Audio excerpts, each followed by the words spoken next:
क्या अमेरिका और ईरान के बीच हुआ शांति समझौता अब टूटने की कगार पर है और क्या दुनिया एक बार फिर ऊर्जा संकट की तरफ बढ़ रही है? नमस्कार, आप देख रहे हैं न्यूज़ 18 का डिजिटल प्लेटफॉर्म और मैं हूं आपके साथ जागृति खंतवाल। तो मिडिल ईस्ट से एक बार फिर एक बड़ी खबर सामने आई है जिसने वैश्विक तेल बाजारों की चिंताएं बढ़ा दी है। दरअसल इजराइल द्वारा लेबनान पर अटैक किए जाने के बाद स्ट्रेट ऑफ होर्मुज को बंद कर दिया गया है। ईरान ने यह फैसला ऐसे समय में लिया है जब कुछ दिन पहले ही अमेरिका और ईरान के बीच शांति समझौता हुआ था, यानी जिस समझौते से क्षेत्र में तनाव कम होने की उम्मीद थी, अब उसी पर सवाल खड़े होते दिखाई दे रहे हैं। अब इस पूरे घटनाक्रम के बीच अमेरिकी राष्ट्रपति डोनाल्ड ट्रंप का नया प्रस्ताव भी सामने आया। ईरान द्वारा होर्मुज बंद किए जाने की बात को नजरअंदाज करते हुए ट्रंप ने कहा कि वॉशिंगटन और तेहरान के बीच 60 दिनों की युद्ध विराम अवधि के दौरान होर्मुज स्ट्रेट से गुजरने वाले जहाजों पर कोई टोल नहीं लगाया जाएगा। लेकिन अगर ये शांति समझौता विफल होता है तो भविष्य में अमेरिका द्वारा शुल्क लगाए जाने की संभावना है। अब ट्रंप का ये भी कहना है कि इस टोल टैक्स से मिडिल ईस्ट देशों को हुए नुकसान की भरपाई की जाएगी।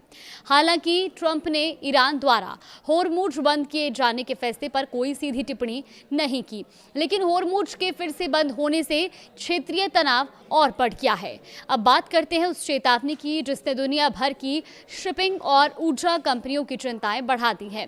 दरअसल इजरायली कोड ऑफ गारंटर यानी कि IRGC ने लेबनान में इजरायल की कार्रवाई और अमेरिका द्वारा युद्ध विराम प्रतिबद्धताओं का पालन न करने का हवाला देते हुए जहाजों को इस जलमार्ग से दूर रहने की चेतावनी दी है।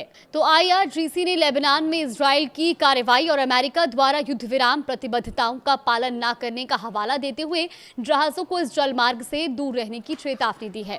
IRGC ने यह साफ कहा कि जो भी जहाज इस स्ट्रेट ऑफ होर्मुज में प्रवेश करेंगे वो अपने जोखिम पर ऐसा करेंगे और यही वजह है कि अब एक बार फिर तेल आपूर्ति को लेकर संकट की आशंका गहरा गई है।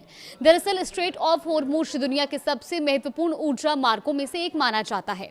तेल और गैस निर्यात का बड़ा हिस्सा इसी रास्ते से होकर गुजरता है।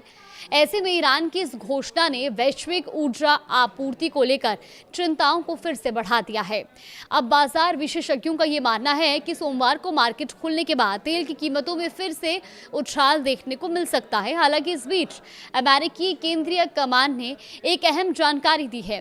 केंद्रीय कमान के मुताबिक शनिवार को 55 व्यापारिक जहाज इस मार्ग से गुजरे जो कि 17 मिलियन बैरल से अधिक तेल और अन्य सामान लेकर जा रहे थे। अमेरिकी केंद्रीय कमान ने यह भी कहा कि वो व्यावसायिक जहाजों के निरंतर और सुरक्षित आवागमन को सुनिश्चित करने के लिए प्रतिबद्ध है। अब सवाल यह है कि आखिर ईरान इस पूरे मामले को कैसे देख रहा है। देखिए, ईरान के सर्वोच्च नेता मुज्तबा खामेनेई के सलाहकार मोहम्मद मुखबर ने वॉशिंगटन पर 14 सूत्रीय अंतरिम समझौते की पहले खंड को लागू करने में विफल रहने का आरोप लगाया है। उनका कहना है कि समझौते में लेबनान समेत सभी मोर्चों पर युद्ध विराम की आवश्यकता थी, लेकिन अमेरिका इसे लागू कराने में सफल नहीं रहा।